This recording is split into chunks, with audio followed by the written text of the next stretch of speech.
everybody, it's me, Mario, and I'm Yoshi, and welcome back to another reaction video.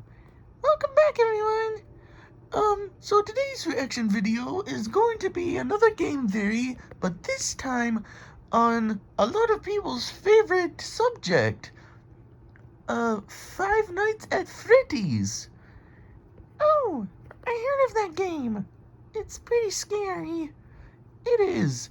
Today's theory will be about, it's titled FNAF Return to the Pit. Not sure what that means, but guessing from the thumbnail it has something to do with a ball pit? That's a little weird, but you'd have to watch it to understand. That's true. But anyways, before we begin, I want to remind everyone that we're going to be doing a Christmas special on the 25th. Yeah, we've already mentioned this in a previous episode, but we're reminding everyone today that we're having a Christmas special on Christmas Day. Yep, so be sure to tune in around between 3 or maybe 4 o'clock, depending on how we want to do this, but just tune in at some point that afternoon or that evening for our Christmas special. Yeah, we hope to see you guys there. It's gonna be fun. Yeah, yes it will. Anyways, let's get started. Alright, Yoshi, you ready? I'm ready, Mario. Okie dokie. Let's go in 3, 2, 1.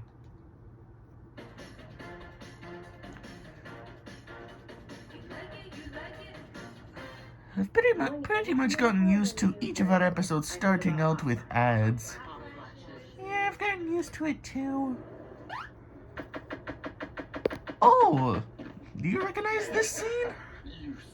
Yeah, this is when William Afton gets spring-locked. I'm William Afton. I always come back. I am Golden Bonnie. I'm about to end this man's whole career.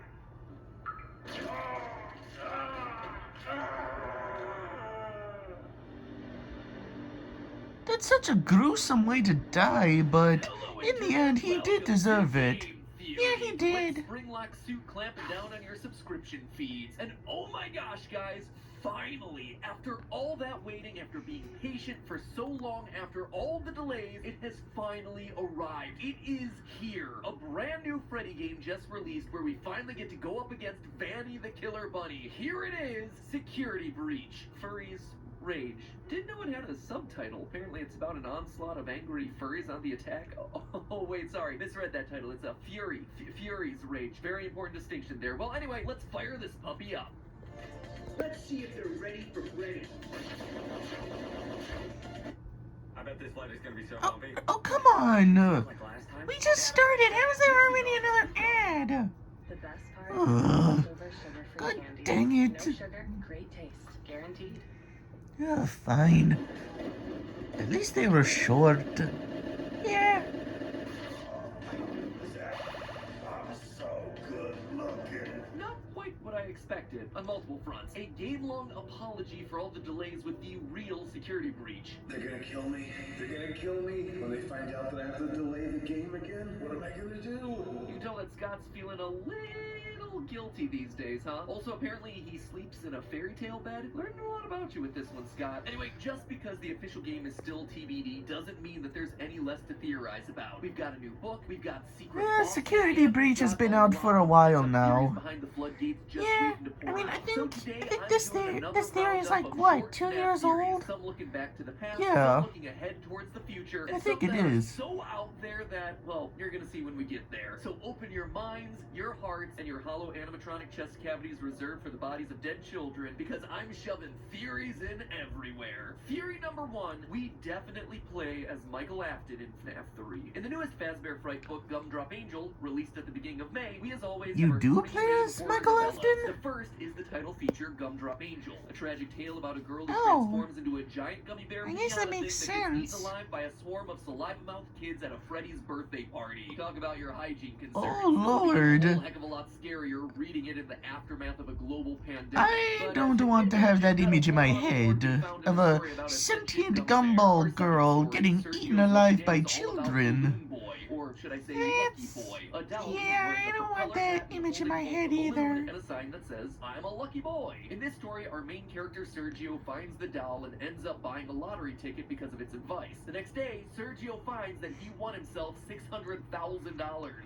Wow! That's great. It's a Lucky. bit confusing because the doll does Ironic, seem to because offer good the advice, doll is called encouraging Lucky Sergio Boy. to leave a job that he hates, leave a girlfriend that he hates, upgrade his life in small ways, all things that improve Sergio's existence. But as a Wow. result, Sergio becomes obsessed with the doll, asking it for advice on everything, including how he can look good for his big high school reunion. Lucky Boy suddenly takes the chance to turn evil and tells him to remove his ears, scalp himself, cut off his eyelids, chisel his lips, trim his nose, and remove and reuse other body parts to become taller. As you might imagine, Sergio makes a big impression at the reunion. Again, not a whole lot to say here since it's Jesus. a character from the games. I'm assuming that this is going Note to self, everyone, never take advice from sentient dolls. And just when you thought that this book Yeah, was gonna deliver on any never lore take reveals, advice we from get our sentient third dolls. story, What We Found, which is quite literally just a retelling of FNAF 3. Stop me if this one starts to sound familiar. A night security guard working at Fazbear Frights, a horror attraction themed around the murders and disappearances happening at the Freddy Fazbear Pizzeria franchise, begins suffering from severe hallucinations the day the crew brings in a Springtrap suit found hidden in the wall. Yeah, that is definitely a story telling about FNAF 3. It is really sad and also a really obvious parallel to the events of FNAF 3, right? And can I just ask, why would Fazbear Entertainment create a business that's making profit off of dead children? Every game in the franchise. We see the name Mike on FNAF 1's paycheck. We see the name Mike again on the monitor and sister I don't location. know. I Heck, think that's the a player's question that's best guide to that answered game another file time. practically confirms Maybe you that guys was should leave the answer down in the comments when down below. What about FNAF 2 and 3? The name Mike doesn't appear Yeah. anywhere in either of them. Well, in You should FNAF probably 1, do we know that. Mike eventually gets fired for tampering with the animatronics and his odor. Something that would happen if, he was a rotting corpse walking around from restaurant to restaurant to free the souls of the dead kids trapped in the suits put there by his father. So isn't it That's a little true. coincidental that Fritz Smith, our protagonist from FNAF 2, gets fired for the exact same reasons: tampering with the animatronics and odor. It's also why Michael would keep getting attacked. We know from sister location that he looks just like his dear old daddy. And lastly, it's why Golden Freddy says it's me every time he appears. It's the brother's soul crying child trapped in the suit, recognizing and reaching out to his sibling Mike. But then, what about FNAF 3? When I first presented the theory, I thoughtfully omitted FNAF 3. It made sense to me from a narrative angle, but in terms of actual physical evidence, there wasn't a whole lot to point to outside of the hallucinations. Since the phantom animatronic jump scares in FNAF 3 were moments pulled from both FNAF 1 and 2, it implies that the person seeing them must have been present in both those locations. But beyond that, yeah, bump kiss. However, what we found may have just given us our missing piece. Our security guard Hudson in the story has a very Look, we've tragic gone existence. through the His games dad was before, alive me at and an early Yoshi, age, but and his mother got trying remarried to an understand abusive the man lore named of the Lewis, and this games guy is, awful. Like, he not is something really on our bad. payroll Eventually, we learn or that Hudson as a secretly high burned priority his to house us. down, killing this violent man in Yeah. the process and then repressing those Yeah, we're not memories. really- Fast forwarding back to the present day, Not as really he's tormented into the by lore that Springtrap, much. he We hears just his like dad's the voice coming games, but from the suit. That, yeah, along I'm with not a former trying to abusive say that we teacher don't named hate Mr. the Atkins, the or lore. Mr. It's very Atkins, depending on which interesting. page you're talking We about. just I'm looking at don't you, find the proofreaders, time you to gotta explain look too. into Anyway, it. Hudson kills his wife Yeah, and father in a besides, fire. all of you guys Boy do comes out all the of work, Springtrap and along it's with another person appreciated. associated with childhood trauma and with a name suspiciously close to Afton. The security guard himself then dies in a fire in a tightly contained pizza oven. To me, it sounds a heck of a lot like the journey of Mike, who would also be responsible for burning his Springtrap serial killer father to death at the end of FNAF 3 before he himself meets a fiery end in FNAF 6, also trapped inside of a small box. It's potentially the confirmation that I've been waiting on for years. Or not, who knows. Speaking of FNAF 3, here's a small observation that didn't fit anywhere, but I wanted to call out. Know how we're pretty confident that Golden Freddy was possessed by two spirits, Crying Child and Cassidy, the vengeful spirit? Well, Yeah, I Scott remember has been that. hinting at that since FNAF 3. I couldn't believe it either, but take a look. Here's a photo of the bad ending from that game. Notice how the mask in the background, Golden Freddy, has 2 lights on in its eyes instead of just 1 like all the others? Each light would be representative of a spirit trapped in the suit. Shout out to Game Theory. I wonder if anyone else noticed that.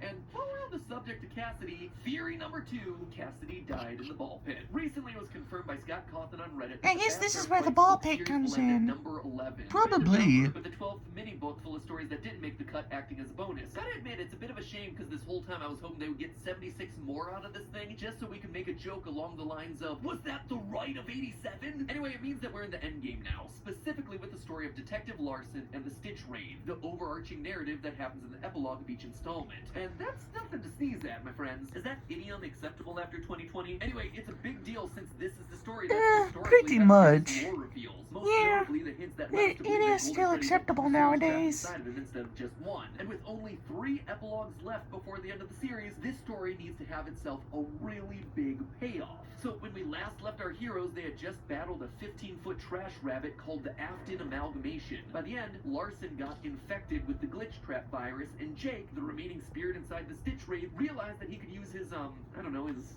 remnant powers to basically go into people's memories and make the good ones stronger in order to help them. Quote, maybe he could pull a memory out, a good one, and make it bigger and brighter than the rest. If he could ease the man's pain. It was almost like blowing up a balloon. Only That's the a balloon little was memory, weird. but the air was Jake's will. It's about on par with the level of insanity Yeah, you'd expect from FNAF kinda video weird on games how that 2021. And while works. that's certainly an interesting story detail, what I instead want It to is focus on interesting. Larson's half of the plot. The detective who's been trying to piece together all the mysteries around Fazbear Entertainment. Getting infected by the Afton virus has had some weird side effects on him. Specifically, it's allowed him to hop between the memories of a bunch of Afton's victims. Quote, he was getting glimpses of the past. They were memories, but not his own. These images belonged to others from different places and different times. So it feels like this is the literary device that's going to allow the book So, to explain like- the children's incident. like a computer going through a bunch of memory files.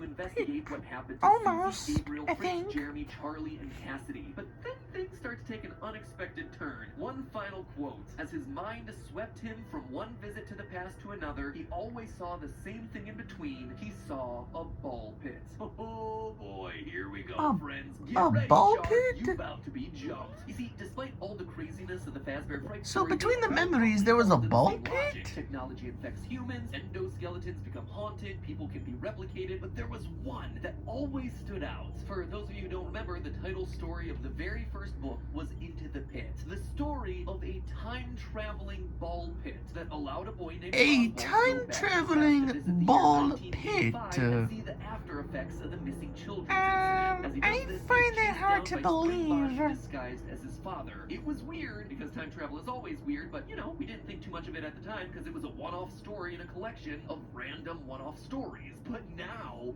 my friends, we're coming back to it. Of all the 24 stories that Fazbear Frights has had, this is the one that the big overarching narrative of the series suddenly deems important enough to come back to for some reason. The time travel ball pit. And that's not our only clue that this thing's important. Remember Security Breach, Furry's Rage? More like MatPat's Rage at this point, because not only does the game include a dabbing Chica, but it also features a secret boss battle if you complete hard mode. A secret boss battle against this, a slithering reference to FNAF 4's confusing lore. Chica without her beak, the 6 a.m. alarm clock face, the FNAF 4 lockbox, what appears to be an IV bag in the back there. Basically, in this one sprite, we have Scott acknowledging that the real final boss of this whole damn series is figuring out what FNAF 4 was trying to tell us. It's also him poking fun at the FNAF 4 dream theory, considering the thing's name in the source code is Dreamgeist. But of all the stuff that's hidden inside of that head, there's a few random round objects that don't really fit anything from FNAF 4. Are they Easter eggs? Or maybe they're balls from a ball pit, considering that balls and ball pits have never once been important to this series. And in the level Wow. where you fight the Dreamgeist, we see screenshots from This previous is games. Sister all Loki's very blueprints of the camera interesting. feed from FNAF 1, Yeah, again, it is. implying some level of time travel or spanning across time. But Because time remember, travel Theory came out before is real. Sister Time Loki's travel is release, really which makes something FNAF that 5 none of us should be reference messing really with. stand out here. Now, by Yeah, no means am I they saying have that there's very time dire travel in games or anything consequences. like that, Believe but the us, sudden we reemergence of the know. ball pit and Fazbear Fright Yeah. opens up a few interesting We've been possibilities. down One, we've been that down Cassidy that road died in the before. pit. Remember, the vengeful spirit has powers that go beyond. But what does he all human mean, spirits. the He expects Cassidy that they died would in the trap Afton pit? in a state between life and death. So if I'm anyone not sure. or anything is gonna imbue a ball pit with time powers, Cassidy seems like the one to do it. And we know that someone did die in there because both in the pit and the latest epilogue make a point about the pit's sticky balls.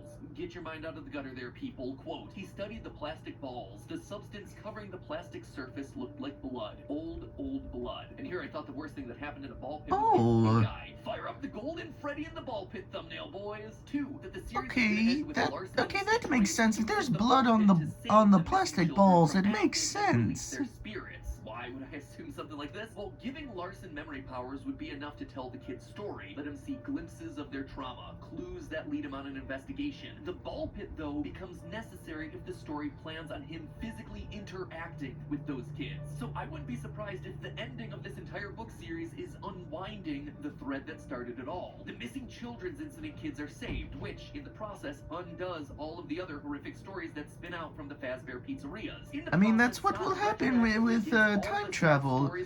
You mess with something in the past, it affects the future. Number 3, Detective Larson becomes Afton in what is a self-perpetuating time loop scenario. Oh, sure, you all laugh, and trust me, I think it's dumber than YouTuber boxing. But hear me out here. We have ourselves a character, Larson, infected by, as the book puts it, Afton's darkness. We also have ourselves a ball pit that allows him to go back in time for some reason that's going to be important to the narrative. So what if Larson winds up going back in time to investigate only for the darkness to take over and turn him into William Afton, setting all the events of the story into motion? Who knows, maybe we truly do exist in the darkest timeline and Scott Cawthon gave the green light to a story that allows Afton to be a creation of his own future self. Tell you what, it would explain how Afton was able to create such futuristic advanced robotics when he was Again, time travel can be confusing. Like I said, that theory is real, Yeah, but you so know, it is on the it table. does I sound wouldn't put it dumb, but past the again, series. like Time Mario travel said, opens up all time sorts travel's of decisions, confusing. and time loops are real hot right now. And heck, we do see a lot of ball pits in that new trailer, one that comes complete with a day-night mechanic. Huh?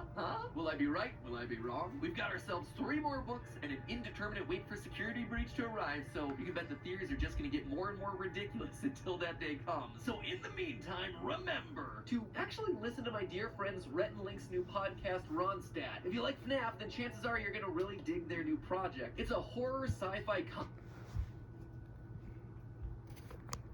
Well, I can pretty much say that, that's gonna be the end of the video for now. Yeah, this was all a bunch of time travel talk, and, it really did not bring up good memories. It did not. The whole Partners in Time incident. Ugh.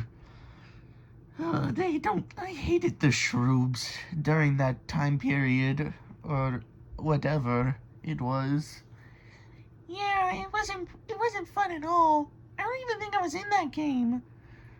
I don't think so either, but you still played it, so you at least know what went on.